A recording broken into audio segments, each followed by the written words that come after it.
Nung isang araw, kaya tumamlaya, nakagat ng aso sa leeg. Nakatali ron, nagja-jogging ako. Akay-akay ko si Brownie, siya nakatali, tapos na. Nakatatlong ikot na siya. Ito, masakit yung leg niya, oh. Butit kumain kagabi, patamlay, pero kumain naman. Saka ngayong umaga, sinyampo ko siya ngayon. May pagkain, pupurgahin ko siya.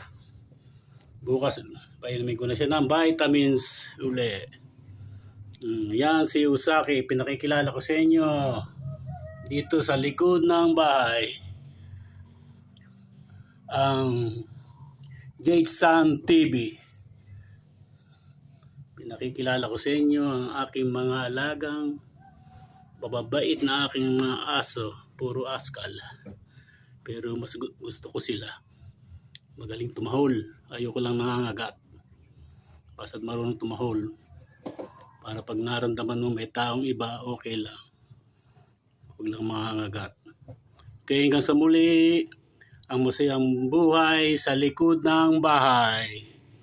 Okay.